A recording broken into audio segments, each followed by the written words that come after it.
श्री कृष्ण और राम यानी दोनों हमारे भगवान हैं। सनातन में इनका एक अलग स्थान है और हमेशा ये इस पृथ्वी लोक पे आकर के इन्होंने अपने जो लीलाएं थी उसके माध्यम से आदर्श प्रस्तुत करने का काम किया। लीलाओं के माध्यम से समाज में मर्यादा बनाने का काम किया। लीलाओं के माध्यम से कुछ नए परिवर्तन किए और ये माना जाता है कि जब जब इनका जन्म होता है तो कुछ बड़े परिवर्तन के लिए होता है। फिलहाल आपको बता दें कि भगवान श्री राम को वो एक सूर्यवंशी क्षत्रिय थे और सनातन धर्म की अगर बात करेंगे तो वेदों में अगर बात की जाए तो वेदों में सनातन धर्म में ना तो कोई उसमें यादव था, ना कोई कुर्मी था, ना कोई कहार था, ना कोई गड़रिया था। ये सब तो कार्य के प्रकार थे। जो जैसा काम करेगा वैसा उसके पीछे उपनाम हो जाएगा। अब मान लीजिए कोई पुरोहिती का कर्म करता है तो उसको ब्राह्मण में रख दिया गया। कोई लोगों की सुरक्षा करता है, थोड़ा युद्ध करता है तो उसको क्षत्रिय बता दिया गया। जो व्यापारिक बुद्धि रखता है उसको वैश्य कह दिया गया और जो कुछ भी नहीं कर पा रहा लेकिन ऐसा नहीं कि वो बेकार है तो उसको शूद्र कहा गया। तो अब जो भगवान राम थे वो सूर्यवंशी क्षत्रिय थे, ठीक है। और उसके बाद अगर कृष्ण की बात करें तो कुरुवंशी क्षत्रिय थे, यानी कुरुवंश एक कुरुवंश था। तो सभी के अपने अपने वंश थे। जैसे अगर चंद्रवंशी सम्राट की भी चर्चा आती है कि भाई सूर्यवंशी, चंद्रवंशी। अब तो लोग उपजातियों में विभाजित हो गए हैं। कोई अपने आप को कहता है साहब तो सिसोदिया क्षत्रिय हैं, कोई कहता हम तो तोमर हैं, कोई कहता चौहान है। ऐसे अनेक उपजातियों में विभाजित हो गए।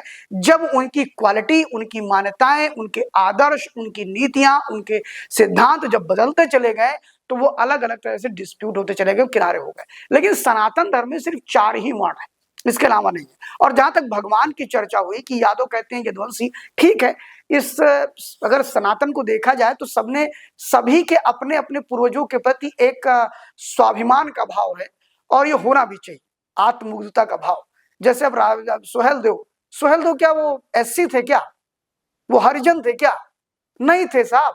सुहेल देव क्षत्रिय थे और क्षत्रिय राजा होने के बाद उन्होंने अंग्रेजों मुगलों से लड़ते हुए अपने आप को स्वाहा कर दिया। और इतना प्रतापी राजा महाराजा सुहेल देव, जो कि बहराइच अगर आप जाएंगे तो उनके नाम पर वहां पर एक बड़ी मूर्ति स्थापित है। और आप जब वहां जाते हैं तो सुहेल देव महाराज क्या थे? क्षत्रिय राजा थे। लेकिन उनको क्या कहा जाता है? वो राजभर के परिवार से है। राजभर, अब उन्होंने राजभर से उसको जोड़ दिया। लेकिन क्षत्रिय राजा होने के नाते उन्होंने ये कहा कि मैं सनातन धर्म को डिस्ट्रॉय नहीं होने दूंगा और मैं कुछ भी कर लूंगा। तो आपको बता दूं कि सुहेलदेव के साथ, महाराजा सुहेलदेव के साथ मुगलों ने इतने घिनौने काम किए थे इसकी आप कल्पना नहीं करेंगे। मल भर के बड़ा सा उन्होंने वो लिया, क्या नाम है, मटका, और मटके में मल भरा और कहा या तो तू धर्म परिवर्तन कर और या तो इस मटके में सिर को डाल करके बांध दिया जाएगा।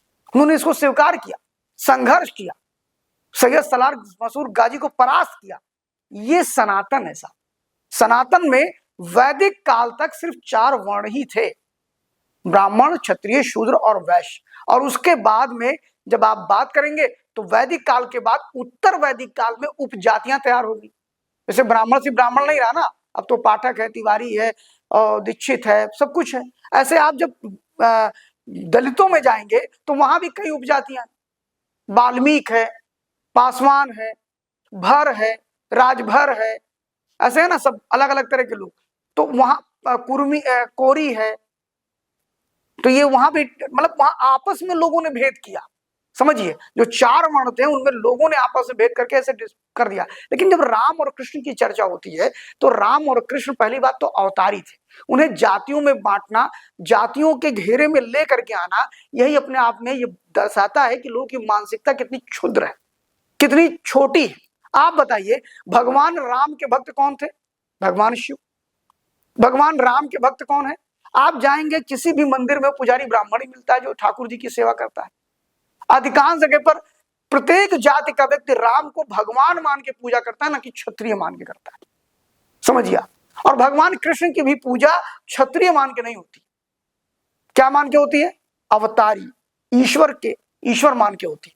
उनकी इस प्रकार की पूजा होती है। तो ये भाव जो है, ये जो एक तरह से मान सकते हैं बहुत छोटी बुद्धि के लोग, जिनके पास ज्ञान नहीं है, विवेक नहीं है। सनातन का तो उन्हें सतही ज्ञान है। सनातन और जातियों में बहुत भेद है। सनातन में वर्ण है, जात बिल्कुल भी नहीं है। इस बात को तो मैं स्पष्ट कर दूं और इसका एक छोटा उदाहरण आपको दे देता हूं, मतलब हमारे व्यूअर समझ ले।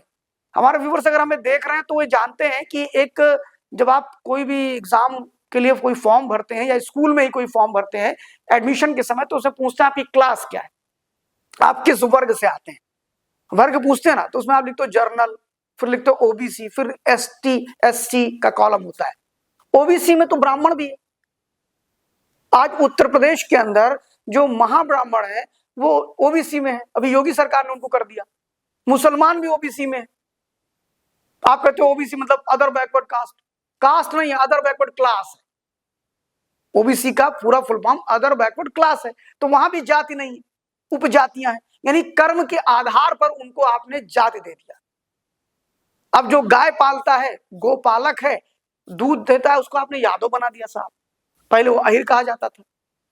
जो सब्जियों को बोता है उसको आपने मौर्य कह दिया, शाक्य कह दिया, कुशावा कुशवाहा कह दिया। ऐसा ही हुआ ना।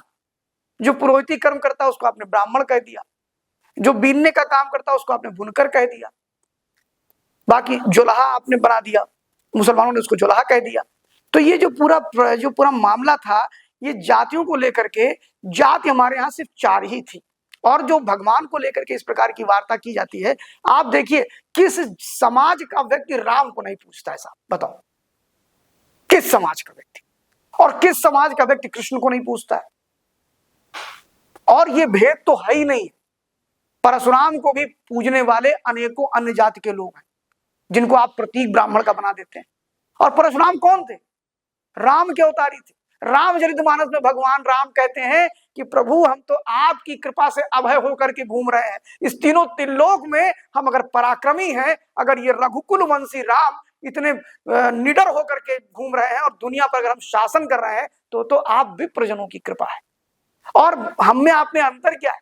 आप में परशु है, आप फरसा लेके चलते हो, आप परशुराम है और मैं राम हूं।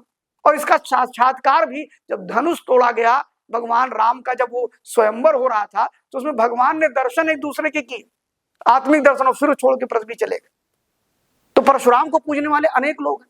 ये तो कालांतर में जब अंग्रेज आए, मुगल आए, उन्हें भाव भरना शुरू कर दिया। और हमारे जब आप वेदों को पढ़िए, उपनिषदों को पढ़िए और खासकर पुराणों को, तो उसमें तो अनेक ऐसे प्रसंग मिलेंगे जहां इंटरकास्ट मैरिज है। ब्राह्मण मुनि ने क्षत्रिय से शादी कर लिया, क्षत्रिय ने ब्राह्मण से कर लिया, विलोम अनुलोम विवाह है, विलोम विवाह है।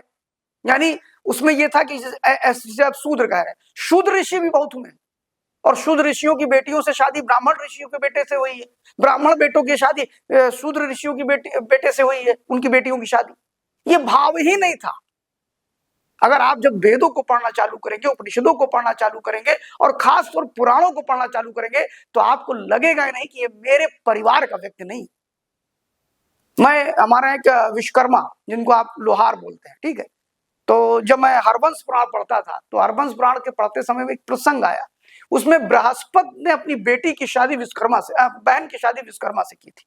बृहस्पति को तो ब्राह्मण का प्रतीक माना जाता है, बृहस्पति को भगवान कृष्ण का प्रतीक माना जाता है, बृहस्पति को भगवान विष्णु का प्रतीक माना जाता है, बृहस्पति को वर्णों में उच्च कुल का माना जाता है। और ऐसे में वो जाकर के विश्वकर्मा से अपनी बहन की शादी करते हैं। तो मैं तो विश्वकर्मा जो मेरे मित्र मिलते हैं, मैं उनसे कहता हूं कि आप और हम रिश्तेदार हैं, मेरी बुआ आपके घर पे थी। तो जब इसको आप पढ़ेंगे, भेद कहां है भाई? वो भी तो हमारे हैं। विश्वकर्मा उनका कर्म था, वो कर रहे थे। हथियार बनाने का काम विश्वकर्मा करते थे, घरों को बनाने का काम विश्वकर्मा करते थे, आर्किटेक्ट वही हुआ करते थे। तो ये जो भेद है ना, ये तुच्छ बुद्धि के लोगों ने सनातन में बिखराव का एक षड्यंत्र रचा और हमें आपको बांट डाला। जातीय स्वाभिमान पे इतना आक्रामक हम हो जाते हैं कि कभी कभी हम अनुचित बातों का भी समर्थन कर देते हैं। जातीय स्वाभिमान होना चाहिए, निज स्वाभिमान होना चाहिए, लेकिन हमें ये मानना चाहिए कि सनातन में ब्रह्म ब्रह्म एक जीव अविनाशी, ये जो ब्रह्म जीवन है, ये उसी परमात्मा का एक अंश है। और ये सनातन कहता है, दूसरे नहीं कहते। ये सनातन कहता है कि वो ईश्वर ही मैं हूं, मुझ में ईश्वर है। और ऐसे में ईश्वर भेद की चर्चा तो करता नहीं है, ईश्वर भेद की बात तो करता नहीं है। तो राम और कृष्ण को लेकर के जो जातियों की बात करते हैं, उन्हें समझना चाहिए कि ये भारतवर्ष है और भारतवर्ष में सनातन की जड़ें बहुत गहरी है, बहुत गहरी। इसका उदाहरण आप अयोध्या में ले सकते हैं साहब, बाकी छोड़ दीजिए। आज के अयोध्या में भी आपको वाल्मीकि मंदिर मिल जाएगा, रविदास मंदिर मिल जाएगा, निषाद मंदिर मिल जाएगा, सारे मंदिर मिलेंगे ना, और सारे मंदिरों में उनके उनके राजाओं यानी वाल्मीकि भगवान की फोटो होगी, लेकिन उससे बड़ी फोटो राम की होगी। उन्हें तो और चिढ़ होनी चाहिए थी भगवान राम से, लेकिन नाम क्या है, वाल्मीकि मंदिर, वहां वाल्मीकि जी की फोटो है, लेकिन उससे बड़ी फोटो किसकी है, भगवान राम की।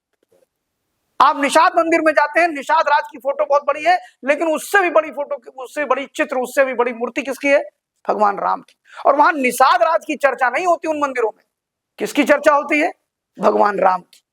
ये सनातन का मूल है, और जो सनातन का मूल नहीं समझता है वह इस प्रकार की बातें करता है। रही बात आपने कुरुवंशियों की बात करी, तो मतलब वो यादव जो अपने आप को जोड़ते हैं भगवान कृष्ण से, अरे हम तो कहते हैं कृष्ण सबके हैं, यादव के नहीं, पंडित के भी हैं, टंडन के भी हैं, सबके हैं। वो कब से सिर्फ उन्हीं की बपौती हो गए भाई, भगवान किसी की बपौती नहीं होता है। और इसका एक सबसे बड़ा उदाहरण आपको बताता हूं कि जब कृष्ण की बात होती है तो कृष्ण के समय में उनके वंशज उनके रहते हुए खत्म हो गए,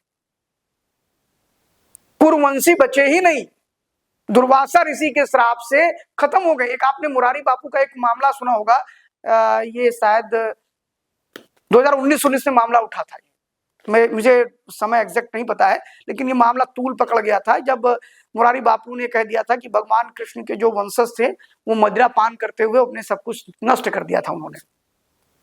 तो काफी यदुवंशियों ने उन्हें अपने से कोरिलेट के करते हैं, अच्छी बात है, करना चाहिए। तो यादवों ने कह दिया कि इसको मुरारी बापू को ऐसा करो वैसा करो, अभद्र टिप्पणियां करना हो चाहिए। लेकिन मैं उनसे कहना चाहूंगा कि एक बार विनम्रता पूर्वक आप लोग पढ़िए, भगवान कृष्ण की जो 3 पत्नियां थी, इसके अलावा अगर हम बात करें तो भगवान कृष्ण की 16,000 पटरानियां जो थी, और उनके बच्चे बड़ा वैभवशाली जीवन जीते थे। इसमें कोई दो राय नहीं कि जब आप हरवंश पुराण पढ़ेंगे, विष्णु पुराण पढ़ेंगे, श्रीमद् भगवत गीता को पढ़ेंगे और महाभारत को पढ़ेंगे, भागवत पुराण को, क्षमा करिएगा, श्रीमद् भागवत पुराण को अगर पढ़ेंगे, और जब आप क्या नाम है, हरवंश पुराण को पढ़ेंगे, तो उसमें यह प्रसंग आता है। और इस प्रसंग में कहा जाता है कि भगवान ने भोग विलासता की इतनी सुविधाएं कर दी थी अपने पुत्रों के लिए, पौत्रों के लिए, परपौत्रों के लिए, जो आज के समय में अंबानी नहीं दे पाएंगे, आज के समय में एलन मास्क नहीं दे पाएगा अपने बच्चों को, जो हमारे आराध्य, हमारे भगवान श्री कृष्ण ने अपने पौत्र पौत्रों को दिया था। और उसके बाद वहां पर जब मानी बात है कि उस भोग विलासता में तो मदिरा भी आती है, सब कुछ आता है, तो दुर्वासा के श्राप से उनका पूरा कुल नष्ट हो गया था भगवान कृष्ण का। तो इसलिए एक बात तो प्रश्न उठता है कि कुरुवंशी तो बचे ही नहीं थे, लेकिन कहीं कहीं प्रसंगों में बताया जाता है कि उसमें से कोई एक बच गया, फिर उसने उसकी शुरुआत करी। लेकिन चंद्रवंशी सम्राट अंतिम जो था वो सिर्फ और सिर्फ महाराजा शांतनु थे, इसके अलावा चंद्रवंशी नहीं हुए। इसलिए जब आप कौरव पांडवों की बात करेंगे तो वहां भी तो ये वंश की परंपरा है, जैसे रघुकुल वंशी भगवान श्री राम बताए जाते हैं, रघुकुल वंश के ही जैन मुनि तीर्थंकर बताए जाते हैं, रघुकुल वंशी, तो वंश चलता रहा, और वंश की परंपरा हमारे यहाँ बड़ी परंपरा है, और इस वंश की परंपरा में हमारी थाती होती है।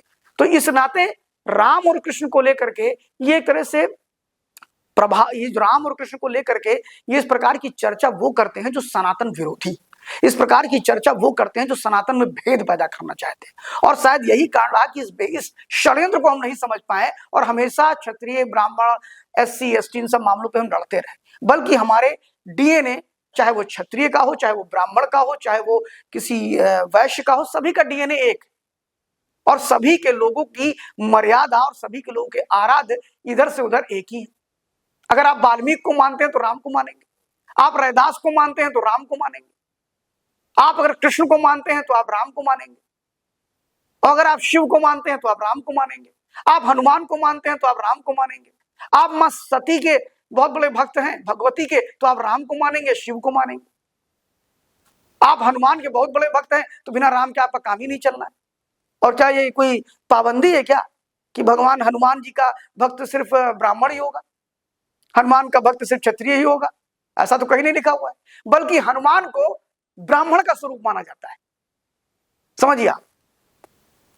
महाराज हनुमान जी जो है उनको ब्राह्मण का, क्योंकि ये माना गया कि राम विष्णु के अवतार मैक्सिमम क्षत्रिय हुए, क्षत्रिय कुल में हुए, और वहीं पर शिव के अवतार अधिकांश ब्राह्मण कुल में हुए।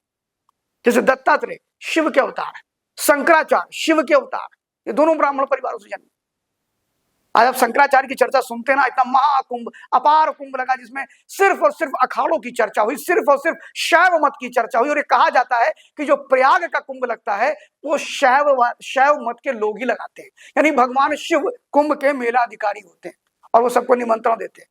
विष्णु जी आइए, हनुमान जी आइए। हनुमान जी को भी रुद्र का अवतार बताया गया, 11वें रुद्र बताए गए। तो इन अगर बात करें तो ऐसा कुछ भी नहीं है। कृष्ण और राम ये दोनों ही ईश्वर हैं, सनातन के पूजनीय हैं, सनातन के आराध्य हैं, सनातन को मानने वाले लोग के। और ऐसे में ये जो प्रपंच शुरू होते हैं तो कुछ लोग तो प्रपंच में बड़े महापुरुषों को भी ले आते हैं। फिलहाल एक चीज ये मान लीजिए कि हाँ, निश्चित तौर पर उनका जन्म क्षत्रिय कुल में हुआ था, चाहे वो राम हो और चाहे वो कृष्ण हो।